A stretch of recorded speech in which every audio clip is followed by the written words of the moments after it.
Before starting today's soft talk, I ask you all for a small favor.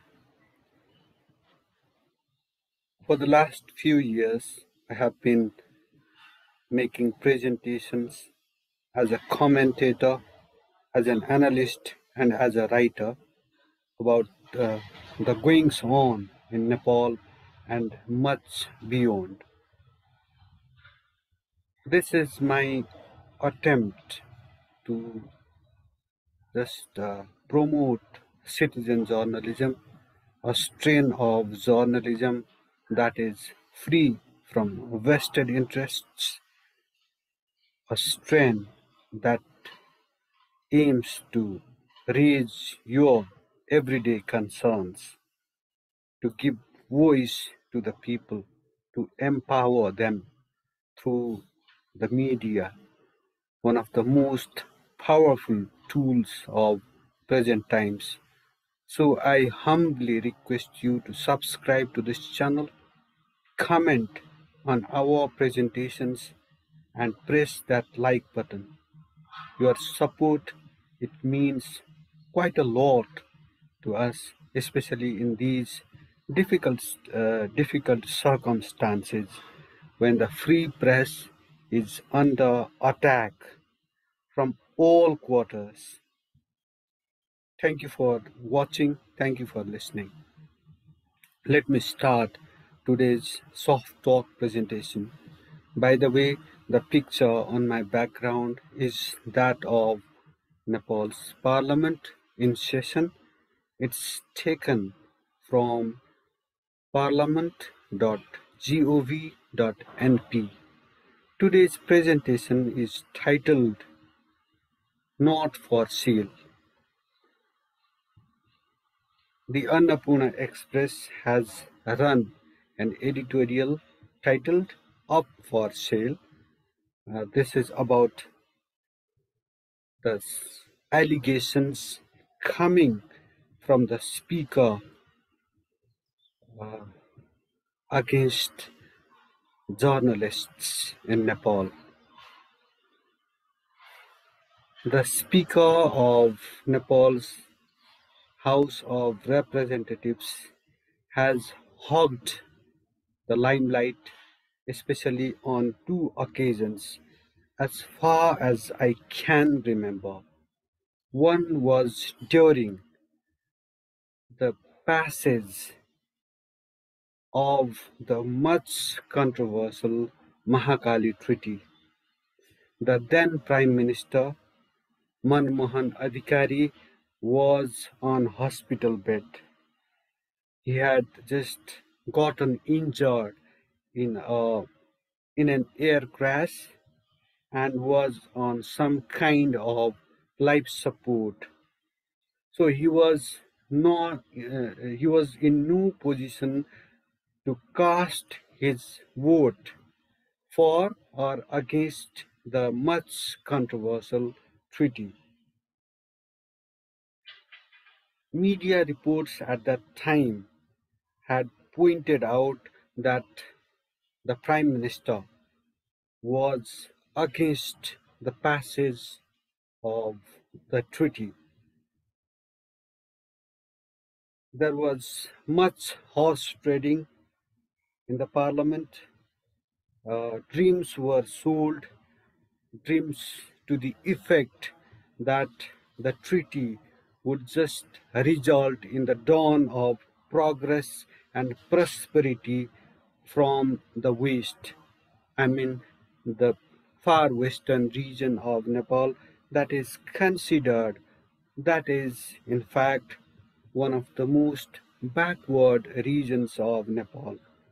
At that time, uh, the CPN UML leaders, the Congress leaders, the party of the Panchas, those people who were close to the royal palace, uh, the party of those figures close to the royal palace, that is the Rashtriya Prajatantra Party, and other various other, the Nepali Congress being there, the CPN-UML was there, and the Rashtriya Prajatantra Party, the Rashtriya Sadbhavana Party also had backed this controversial treaty.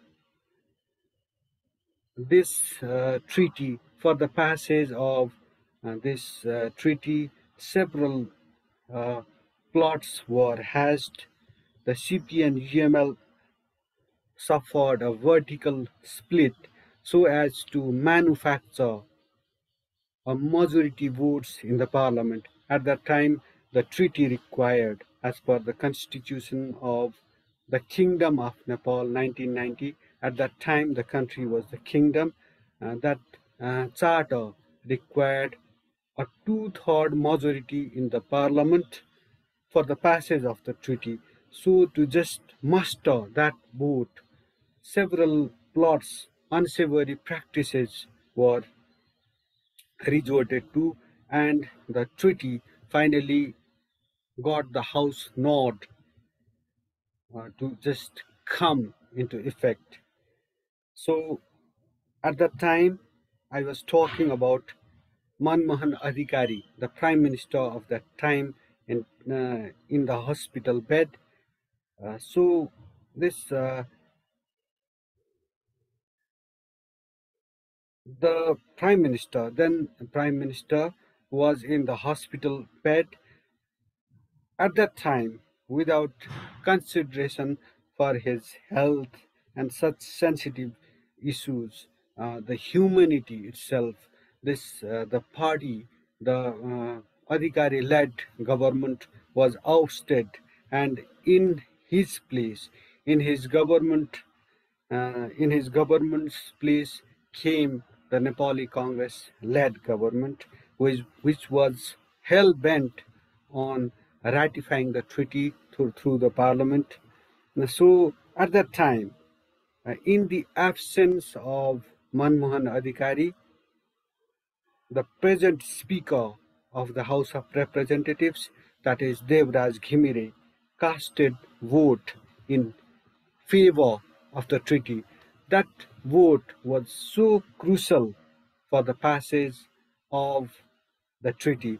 Without that single vote, the treaty would not have been passed, and Nepal would have been spared this huge loss in terms of water sovereignty and national sovereignty. By the way, there was this tremendous pressure from the Western forces, including the United States and the United Kingdom, not to mention India, for the passage of the much controversial legally binding instrument by hook or crook.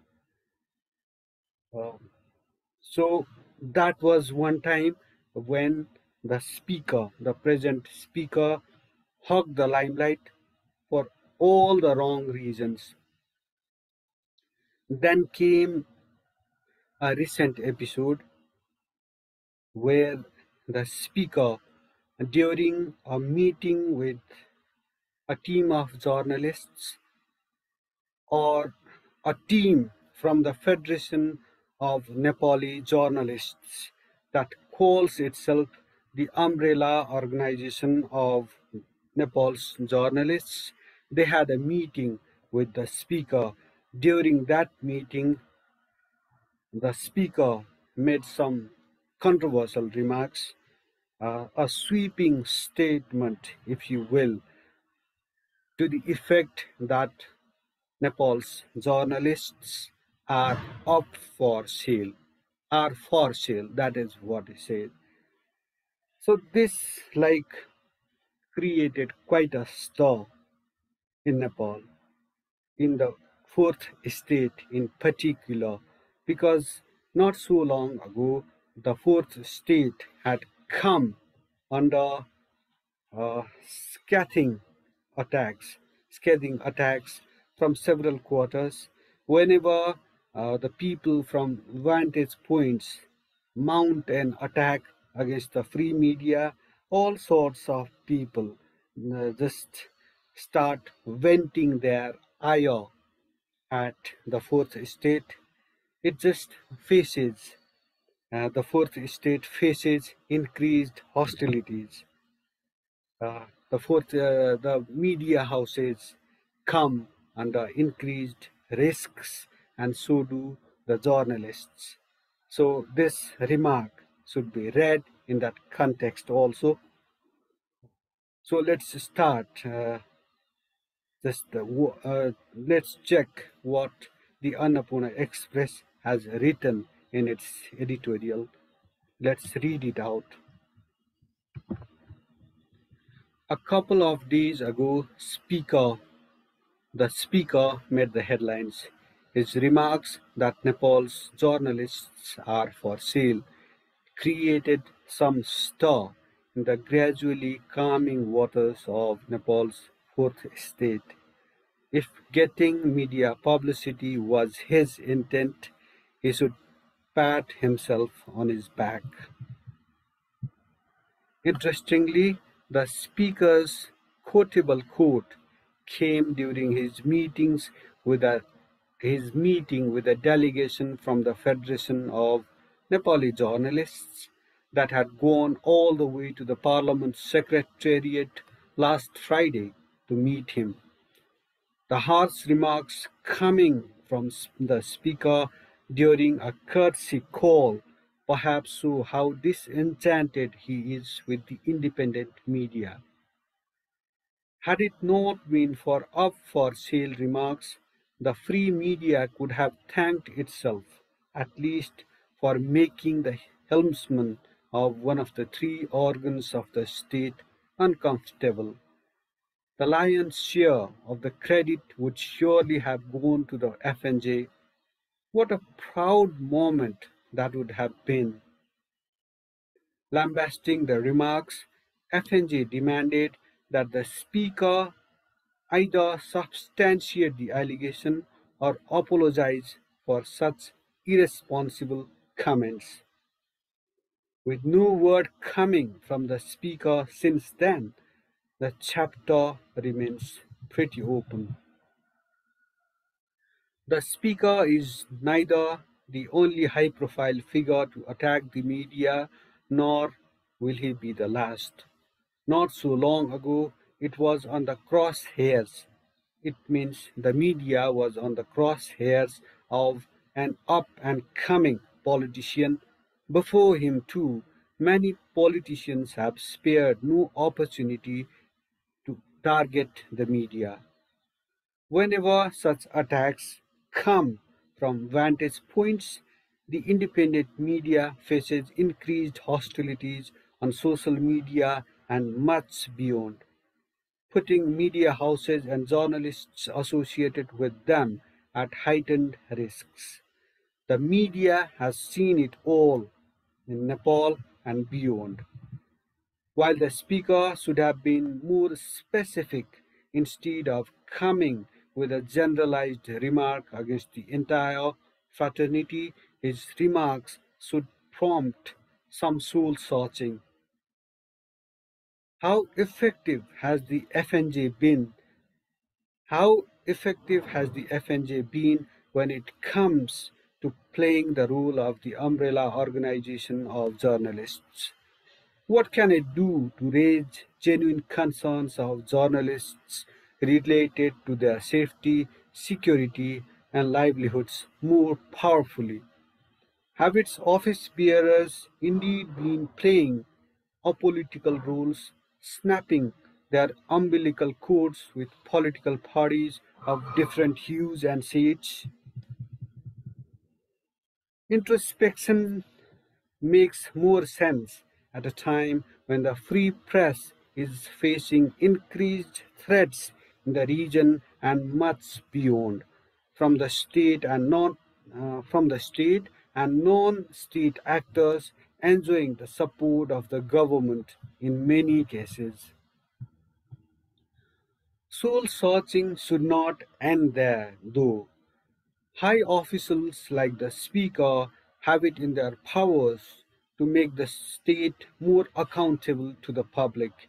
As the permanent opposition, The free media can play a crucial role in this, especially in times of soaring inflation, and plummeting faith in the state. Some management guru has rightly said, if you are not part of the solution, then you are part of the problem. Let this nugget of wisdom guide us through. Thank you for watching. Thank you for listening.